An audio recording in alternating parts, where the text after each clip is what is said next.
Good afternoon, dear children. Before we have discussed about the not for profit or missions in previous classes. So now we will discuss about the chapter number 2, accounting for partnership or basic concept. In this chapter total theory 1% is कितना 1 कितना 2% theory is कितना 2 कितना 5% करोड़ से कितना rise ಮಾಡ್ತಾನ ಆಯ್ತಾ. So first we will discuss about the accounting for partnership. So what is accounting? Accounting, it is the identification of the business transactions. It is the measurement of the business transactions, classified the business transactions, lastly communicating the business transactions. So that is called a accounting. So what is partnership? Partnership means it is a two persons. So that is called a partnership. It is very simple. Two or more persons carrying a business with jointly with the intention of sharing in profits and losses between the persons. So that is called a accounting for partnership. Partnership according to section 4 Indian Partnership Act 1932, it is relationship between the persons who have agreed to share the profits of the business carried by all, any of them acting for all. So that is called a partnership. ಇಲ್ಲಿ partnership ಅಂತ ಹೇಳಿದ್ರೆ ಎರಡು ಅಥವಾ ಎರಡಕ್ಕಿಂತ ಹೆಚ್ಚು ವ್ಯಕ್ತಿಗಳು ಸೇರಿ ತಮಗೆ ಇಷ್ಟವಾದಂಥ ಬಂಡವಾಳವನ್ನು ಹೂಡಿಕೆ ಮಾಡಿ ಅದರಿಂದ ಲಾಭವನ್ನು ಸಂಪಾದಿಸಿ ಆ ಲಾಭವನ್ನು ಅವರವರ ರೇಷಿಯೋ ಪ್ರಕಾರ ಹಂಚಿಕೊಂಡು ಹೋಗುವ ಸಂಘ ಸಂಸ್ಥೆಗಳಿಗೆ ಏನಿದ್ರು ಪಾಲುದಾರಿಕ ಸಂಸ್ಥೆ ಅಂತ ಹೇಳ್ತೀವಿ ಆಯ್ತಾ. ನೆಕ್ಸ್ಟ್ ಅಂದ್ರೆ ಇಂಡಿಯನ್ ಪಾರ್ಟ್ನರ್ಶಿಪ್ ಆಕ್ಟ್ ಪ್ರಕಾರ ಏನೈತದಂದ್ರ it is relationship between the persons ಅಂದ್ರ ವ್ಯಕ್ತಿಗಳ ಸಂಬಂಧ ಅಂದ್ರ ಎಲ್ಲರೂ ಪರವಾಗಿ ಒಬ್ಬ ವ್ಯಕ್ತಿ ಎಂಬುದು ಆ ಸಂಘ ಸಂಸ್ಥೆಯನ್ನ ನಡೆಸಿಕೊಂಡು ಹೋಗಿ ಅದರಿಂದ ಬಂದಂತ ಲಾಭ ಮತ್ತು ನಷ್ಟವನ್ನ ಮುಂಚಿತವಾಗಿ ಒಪ್ಪಂದದ ಪ್ರಕಾರ ಹಂಚಿಕೆ ಮಾಡಿಕೊಂಡು ಹೋಗುವ ಒಂದಿಷ್ಟು ವ್ಯವಹಾರಿ ಸಂಸ್ಥೆಗಳಿಗೆ ಏನಿದ್ರು ಪಾಲುದಾರಿಕ ಸಂಸ್ಥೆ. It is an association, two or more persons carrying a business jointly with the intention of sharing the profits and losses in the business. So that is called a partnership. ಅದಕ್ಕೆ ನಾವು ಪಾರ್ಟ್ನರ್ಶಿಪ್ ಅಂತ ಕರೀತೀವಿ. ಅಂದ್ರೆ ಇಲ್ಲಿ ಎರಡು ಅಥವಾ ಎರಡಕ್ಕಿಂತ ಹೆಚ್ಚು ವ್ಯಕ್ತಿಗಳು ಸೇರಿ ಅದರ ವ್ಯವಹಾರಿ ಸಂಸ್ಥೆಯನ್ನ ಮಾಡಿ ಆ ವ್ಯವಹಾರ ಸಂಸ್ಥೆಯಲ್ಲಿ ಬಂದಂತ ಲಾಭ ಮತ್ತು ನಷ್ಟವನ್ನ ಅವರವರ ರೇಷಿಯೋ ಪ್ರಕಾರ ಅನುಪಾತ ಪ್ರಕಾರ ಒಪ್ಪಂದ ಪ್ರಕಾರ ಹಂಚಿಕೊಂಡು ಹೋಗುವ ಸಂಸ್ಥೆಗಳಿದ್ರು ಪಾಲುದಾರಿಕ ಸಂಸ್ಥೆ ಅಂತ ಕರೀತೀವಿ. ಈ ಪಾಲುದಾರಿಕೆ ಸಂಸ್ಥೆ ಯಾವ್ಯಾವ ಲಕ್ಷಣಗಳನ್ನು ಒಳಗೊಂಡಿದೆಪ್ಪ ಅಂದ್ರ what are the features of partnership firm. ಈ ಪಾಲುದಾರಿಕೆ ಸಂಸ್ಥೆಯಲ್ಲಿ ಯಾವ್ಯಾವ ಲಕ್ಷಣಗಳನ್ನು ಒಳಗೊಂಡಿದೆಪ್ಪ ಅಂದ್ರ ಫಸ್ಟ್ ಅಂದ್ರೆ two or more persons. At the time of formation of the partnership firm, at least two persons. Maximum in case of banking sector 10, other sector 20 members. ಅಂದ್ರೆ ಯಾವುದೇ ಒಂದು ವ್ಯವಹಾರಿ ಸಂಸ್ಥೆ ಪ್ರಾರಂಭ ಆಗಬೇಕಂದ್ರೆ ಕನಿಷ್ಠ ಎಷ್ಟು ಜನ ಬೇಕು? ಇಬ್ಬರು ಬೇಕೇ ಬೇಕು. ಗರಿಷ್ಠ ಎಷ್ಟು ಜನ ಬೇಕಂದ್ರೆ ಬ್ಯಾಂಕಿಂಗ್ ಸೆಕ್ಟರ್ ಒಳಗ 10 ಮೆಂಬರ್ಸ್ ಬೇಕು, ಅದರ್ ಸೆಕ್ಟರ್ ಒಳಗ 20 ಮೆಂಬರ್ಸ್ ಈ ಪಾಲುದಾರಿಕೆ ಸಂಸ್ಥೆಯಲ್ಲಿ ಬೇಕೇ ಬೇಕು.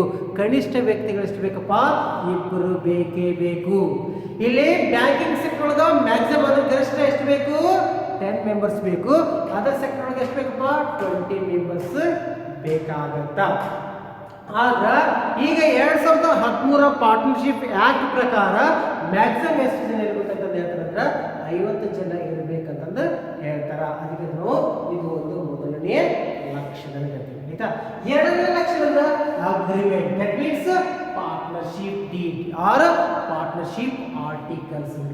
So agreement it is mutual agreement between the two or more persons. That may oral agreement, that may be written agreement. ಅಂದ್ರೆ ಯಾವುದೇ ಒಂದು ಪಾಲುದಾರಿಕೆ ಸಂಸ್ಥೆಯನ್ನು ನಡೆಸಬೇಕಂದ್ರೆ ಅದು ಒಪ್ಪಂದದ ಮೂಲಕ ಮಾಡ್ತೀವಿ. ಪಾಲುದಾರಿಕೆ ಸಂಸ್ಥೆಯನ್ನ ನಡೆಸಬಹುದು ಅಥವಾ ನಡೆಸದೇ ಇರಬಹುದು. ಅಲ್ಲಿ ಒಪ್ಪಂದ ಇದ್ರೆ ಇರ್ಬೋದು ಅಥವಾ ಇಲ್ಲದೇ ಇದ್ರೆ ಇರ್ಬೋದು. ಆ ಪಾಲುದಾರಿಕೆ ಸಂಸ್ಥೆಯನ್ನ ಮಾಡಬಹುದು. ಇಲ್ಲಿ ಏನಪ್ಪ ಅಂದ್ರೆ ಒಪ್ಪಂದ ಅಂದ್ರೆ ಇಬ್ಬರು ಅಥವಾ ಇಬ್ಬರಿಗಿಂತ ಹೆಚ್ಚು ವ್ಯಕ್ತಿಗಳ ನಡುವೆ ಏನಪ್ಪ ಒಂದು ಒಪ್ಪಂದ ಇರ್ತೀವಿ. ಅದೊಂದು ಮೌಖಿಕ ಒಪ್ಪಂದ ಆಗಿರ್ಬೋದು, ಇಲ್ಲಿಕಂದ್ರೆ ಲಿಖಿತ ರೂಪದ ಒಪ್ಪಂದ ಆಗಿರ್ಬೋದು. maximum 80% is it is a written agreement because it is avoiding misunderstanding between the persons, it is avoiding misappropriation of the funds. So that purposes 80% is partnership, it will be return. ಯಾವಾಗಲೂ ಏನಂದ್ರೆ ಲಿಖಿತ ರೂಪದ ಒಪ್ಪಂದ ಇರುತ್ತೆ. ಯಾಕಂದ್ರೆ ಅಲ್ಲಿ ಏನಾದರೂ ಡಿಸ್ಪ್ಯೂಟ್ಸ್ಗಳು ಬರಬಾರ್ದು, ಮಿಸ್ಅಂಡರ್ಸ್ಟ್ಯಾಂಡಿಂಗ್ ಬರಬಾರ್ದು, ಅಲ್ಲಿ ಫಂಡ್ಸ್ಗಳು ಕೂಡ ಮಿಸ್ಅಂಡರ್ಸ್ಟ್ಯಾಂಡಿಂಗ್ ಆಗಬಾರ್ದು ಅನ್ನೋ ಉದ್ದೇಶಕ್ಕೋಸ್ಕರ ಅಲ್ಲಿ ನೋಡ್ರಿ ಅಗ್ರಿಮೆಂಟ್ ಯಾವಾಗಲೂ ರಿಟರ್ನ್ ಆಗಿರುತ್ತೆ. ಒಂದು 20% ಮಾತ್ರ ಏನಿರುತ್ತೆ ಓರಲ್ ಅಗ್ರಿಮೆಂಟ್ ಆಗಿರುತ್ತೆ. ಆಯ್ತಾ? ನೆಕ್ಸ್ಟ್ ಬಂದ್ರೆ ಬಿಸ್ನೆಸ್ ಅಂದ್ರೆ ವ್ಯವಹಾರ. It is A legal business of partnership fund. ಅಂದ್ರೆ ಇಲ್ಲಿ ಕಾನೂನು ಮೂಲಕ ಏನಪ್ಪ ಅಸ್ತಿತ್ವವಿದೆ. ಹಾಗಾಗಿ ಕಾನೂನು ಮೂಲಕ ಅಂದ್ರೆ ಏನಿದೆ ತನ್ನ ವ್ಯವಹಾರಗಳನ್ನ ಮಾಡ್ತದೆ.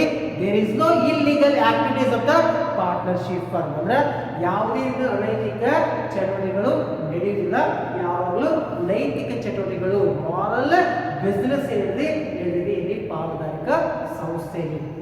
ನೆಕ್ಸ್ಟ್ ಬಂದ್ರೆ mutual agency. It is A mutual understanding between the persons.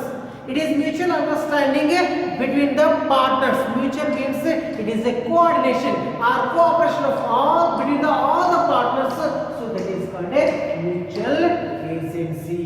Who have carried business, who have the share the profits of the business, acting for any of them. ಅಂದ್ರೆ ಎಲ್ಲರ ಪರವಾಗಿ ಒಬ್ಬ ವ್ಯಕ್ತಿ ಎಂಬುದು ಈ ಸಂಘ ಸಂಸ್ಥೆಯನ್ನ ನಡೆಸಿಕೊಂಡು ಹೋಗಬಹುದು ಅನ್ನೋದೇ ಪರಸ್ಪರ ಹೊಂದಾಣಿಕೆ ಅಂತ ಕರೀತೀವಿ. ಆಯ್ತಾ? ನೆಕ್ಸ್ಟ್ ಬಂದ್ರೆ sharing of profits. when they are getting the profits, that profit distributed between the partners according to their ratio. ಅಂದ್ರೆ ಈ ಪಾಲುದಾರಿಕೆ ಸಂಸ್ಥೆಯಲ್ಲಿ ಲಾಭ ಮತ್ತು ನಷ್ಟ ಇರಲ್ಲ, ಆ ಲಾಭ ಮತ್ತು ನಷ್ಟವನ್ನ ಅವರವರ ರೇಷಿಯೋ ಪ್ರಕಾರ ಅಂದ್ರೆ ಅವರವರ ಅನುಪಾತದ ಪ್ರಕಾರ ಏನಂದ್ರೆ ಹಂಚಿಕೊಂಡು ಹೋಗ್ತಾರ. In the absence of the partnership firm ಅಂದ್ರೆ ಪಾಲುದಾರಿಕೆ ಒಪ್ಪಂದ ಇಲ್ಲ ಅಂದ್ರೆ ಅಲ್ಲೇನಪ್ಪ ಅಂದ್ರೆ it is not payable, sorry it is A equally. ಅಲ್ಲಿ ಏನು ಮಾಡ್ತಾರೆ ಈಕ್ವಲ್ ಆಗಿ ಹಂಚಿಕೆ ಮಾಡ್ಕೊಂಡ್ರ ಒಪ್ಪಂದ ಆಗಿರ್ತದಲ್ಲ, ಆ ಒಪ್ಪಂದದೊಳಗೆ ಎಷ್ಟು ರೇಷಿಯೋ ಪ್ರಕಾರ ಹಂಚಿಕೆ ಮಾಡ್ಕೊಂಡ್ರ ಅಷ್ಟು ರೇಷಿಯೋ ಪ್ರಕಾರ ಹಂಚಿಕೆಯನ್ನ ಮಾಡ್ಕೋಬೇಕಿರುತ್ತ. ಲಾಸ್ಟ್ ಏನಂತಂದ್ರೆ ರಿಯಾಲಿಟೀಸ್ ಆಫ್ ದ ಪಾರ್ಟ್ನರ್ಶಿಪ್ ಅಂದ್ರೆ ಈ ಪಾಲುದಾರಿಕೆ ಸಂಸ್ಥೆಯಲ್ಲಿನ ಪಾಲುದಾರರ ಹೊಣೆಗಾರಿಕೆ ಏನಪ್ಪ? It is unlimited of realities. ಏನಪ್ಪ ಅನ್ಲಿಮಿಟೆಡ್ ರಿಯಾಲಿಟೀಸ್ ಅಂದ್ರೆ ಇಲ್ಲಿ ಹೊಣೆಗಾರಿಕೆ ಏನಪ್ಪ ಅನಿಯಮಿತವಾಗಿರ್ತೈತಿ. If there is any losses as there and the term they will pay from own assets for their own assets. Own assets ಅನ್ನು ಮಾರಾಟ ಮಾಡಿದ್ರೆ ಆ ಸಾವನ್ನ ಲಿಯಾಬಿಲಿಟೀಸ್ ನ ಪೇಮೆಂಟ್ ಅನ್ನ ಮಾಡಬೇಕು ಅಂತ. ಹಾಗಾಗಿ ಲಿಯಾಬಿಲಿಟೀಸ್ ಆಫ್ ಪಾರ್ಟ್ನರ್ಸ್ ಅಂತ ಹೇಳ್ತೀವಿ. These are all features of partnership. ಅಂದ್ರೆ ಇವು ಪಾರ್ಟ್ನರ್ಶಿಪ್ ಅಂತ ಫೀಚರ್ಸ್ ಆಗಿರುವುದು. ನಾವು we will discuss about the partnership deal ಅಂದ್ರೆ ಪಾಲುದಾರಿಕ ಒಪ್ಪಂದ, ಪಾಲುದಾರಿಕ ಒಡಂಬಡಿಕೆ ಅಥವಾ ಪಾಲುದಾರಿಕೆಯ ಕರಾರು ಅಂತ ಕರಿತೀವಿ. It is also known as A partnership deed, partnership agreement and partnership articles ಅಂತ ಕರಿತೀವಿ. ಆಯ್ತಾ? So what is partnership deed? Very simple. It is mutual agreement between the two or more persons. That may be oral agreement, that may be written agreement. ಅಂದ್ರೆ ಯಾವುದೇ ಒಂದು ಪಾಲುದಾರಿಕೆ ಸಂಸ್ಥೆಯಲ್ಲಿ ಒಪ್ಪಂದ ಮಾಡೋದಾದ್ರೆ ಅದು ಇಬ್ಬರು ವ್ಯಕ್ತಿಗಳ ನಡುವೆ ಏನಪ್ಪ ಪರಸ್ಪರ ಒಪ್ಪಂದ ಇರಲಿ. ಅದು ಲಿಖಿತ ರೂಪದ ಒಪ್ಪಂದ ಆಗಿರ್ಬೋದು, ಇಲ್ಲಂದ್ರೆ ಮೌಖಿಕ ರೂಪದ ಒಪ್ಪಂದ ಆಗಿರ್ಬೋದು. Almost 80% is as a written agreement because it is avoiding of the misappropriation of funds or it is avoiding the misunderstanding of the between the partners. So that purposes 80% is as a written agreement. When the written agreement between the partners and the term it is signed by all the partners according to duly stamp act. ಅಂದ್ರೆ stamp act ಪ್ರಕಾರ ನೀವು ಒಂದು ವೇಳೆ return agreement ಆಗಿರ್ತೀರ, ಆ agreement ಅಲ್ಲಿ ಎಲ್ಲಾ ಪಾಲುದಾರರ sign ಆಗಿರ್ಲೇಬೇಕು, ಸಹಿ ಆಗಿರ್ಲೇಬೇಕು ಅಂತ ರಿಟನ್ ಅಗ್ರಿಮೆಂಟ್ ಅಂತಂದ್ರೆ ಕರಿತೀವಿ. ಆಯ್ತಾ? ಆ ಅಗ್ರಿಮೆಂಟ್ ಒಳಗೆ ಯಾವ ಅಂಶಗಳು contents of partnership deed. How many contents of included in partnership deed. ಈ ಪಾಲುದಾರಿಕೆ ಒಪ್ಪಂದದಲ್ಲಿ ಯಾವ ಅಂಶಗಳು ಇವೆ ಅಂತಂದ್ರೆ ಫಸ್ಟ್ ಏನಂತಂದ್ರೆ name and address of the firm and it's main business. ಅಂದ್ರೆ ಈ ಪಾಲುದಾರಿಕೆ ಒಪ್ಪಂದದಲ್ಲಿ ಅದೇನಂತಂದ್ರೆ ವ್ಯವಹಾರಿ ಸಂಸ್ಥೆಯ ಹೆಸರು ಮತ್ತು ಅದರ ವಿಳಾಸ ಇರಲೇಬೇಕು. ಅಂದ್ರೆ ಯಾವ ಸಂಸ್ಥೆ ಇದೆಪ್ಪ, ಫಾರ್ ಎಕ್ಸಾಂಪಲ್ ಏನಪ್ಪ ಅಂದ್ರೆ SAPU ಕಾಲೇಜ್ ಇದನ್ನಪ್ಪ ಅಂದ್ರೆ ಹೆಸರು ಎಲ್ಲಿ ಬರ್ತದಪ್ಪ, ಪೂರ್ತಿಗೇರಿ ಕ್ರಾಸ್ ಅಂದ್ರೆ ಹೆಸರು ಮತ್ತು ಅಡ್ರೆಸ್ ಅಲ್ಲಿ ಇರಲೇಬೇಕಾಗುತ್ತದೆ. Next name and address of all the partners. ಆ ಪಾಲುದಾರಿಕೆ ಸಂಸ್ಥೆಯಲ್ಲಿರ್ತಕ್ಕಂಥ ಎಲ್ಲಾ ಪಾಲುದಾರರ ಹೆಸರು ಮತ್ತು ವಿಳಾಸ ಆ ಪಾಲುದಾರಿಕೆ ಒಪ್ಪಂದದಲ್ಲಿ ಇರಲೇಬೇಕಾಗುತ್ತದೆ. ನೆನಪಿರ್ಲಿ ಆಯ್ತಾ. Amount of capital to be contributed by each partners. ಅಂದ್ರೆ how much capital introduce in the partnership by the partners. ಅಂದ್ರೆ ಈ ಪಾರ್ಟ್ನರ್ಶಿಪ್ ಒಳಗ ಆ ಪಾಲುದಾರರು ಎಷ್ಟು ಪ್ರಮಾಣದಲ್ಲಿ ಬಂಡವಾಳವನ್ನ ಹೂಡಿಕೆಯನ್ನು ಮಾಡ್ತಾರೆ, ಬಂಡವಾಳದ ಮೊತ್ತ ಅವಾಗ ಇರಲೇಬೇಕಿದೆ ಪಾಲುದಾರಿಕೆ ಒಪ್ಪಂದದಲ್ಲಿ. Next the date of commencement of partnership firm. That means the starting of the business and the formation of the company, that will be date. ಅಂದ್ರೆ ಯಾವ ಡೇಟ್ ಅಲ್ಲಿ ಅದೇನಪ್ಪ ಅಂದ್ರೆ ಆ ಫಾರ್ಮೇಶನ್ ಅನ್ನ ಆ ಕಂಪನಿ ಏನಪ್ಪ ಅಂದ್ರೆ ಸ್ಥಾಪನೆ ಇದೆ, ಆ ಸ್ಥಾಪನೆ ಆದಂತ ಡೇಟ್ ಅನ್ನ ಅವಾಗ ಇರಲೇಬೇಕಾಗ್ತದೆ ಆಯ್ತಾ. The accounting period of the firm ಅಂದ್ರೆ ಡ್ಯೂರೇಷನ್ ಆಫ್ ದ ಕಂಪನಿ ಅಂದ್ರೆ ಎಷ್ಟು ವರ್ಷ ಆ ಕಂಪನಿ ನಡೆಸ್ಕೊಂಡು ಹೋಗ್ತಾರಪ್ಪ, 10 years, 20 years ಅಗ್ರಿಮೆಂಟ್, 30 years ಎಷ್ಟು ವರ್ಷ ಅಗ್ರಿಮೆಂಟ್ ಇರ್ತಲ್ಲ ಆ ಅಗ್ರಿಮೆಂಟ್ ಏನಪ್ಪ ಅಂತಂದ್ರೆ ಇಲ್ಲಿ ಆ duration of the period mention ಮಾಡಲೇಬೇಕು ಆಯ್ತಾ. Profit sharing ratio, when they are getting the profit and losses, how to distribute the profit and losses between the partners. ಅಂದ್ರೆ ಈ ಪಾಲುದಾರಿಕೆ ಸಂಸ್ಥೆಯಲ್ಲಿ ಆ ಬಂದಂತ ಲಾಭ ಮತ್ತು ನಷ್ಟವನ್ನ ಯಾವ ರೇಷಿಯೋ ಪ್ರಕಾರ ಹಂಚಿಕೆಯನ್ನ ಮಾಡ್ಕೊಂತಾರ. In the absence of the partnership firm it is equally. ಒಂದು ವೇಳೆ ಪಾಲುದಾರಿಕೆ ಒಪ್ಪಂದ ಇಲ್ಲ ಅಂದ್ರೆ ಅದಕ್ಕೆ ಲಾಭ ಮತ್ತು ನಷ್ಟವನ್ನು ಎಂಬುದು ಈಕ್ವಲ್ ಆಗಿ ಸರಿಸಮವಾಗಿ ಹಂಚಿಕೆಯನ್ನ ಮಾಡ್ಕೋಬಹುದು. ಒಂದು ವೇಳೆ ಒಪ್ಪಂದ ಆಗಿತ್ತಂದ್ರೆ ಅಕಾರ್ಡಿಂಗ್ ಟು ದಿ ರೇಷಿಯೋ, ಅವರ ರೇಷಿಯೋ ಪ್ರಕಾರ ಏನು ಅಂತ ಹಂಚಿಕೆಯನ್ನ ಮಾಡ್ಕೋಬಹುದು ಆಯ್ತಾ. Rate of interest on capital loan and rice.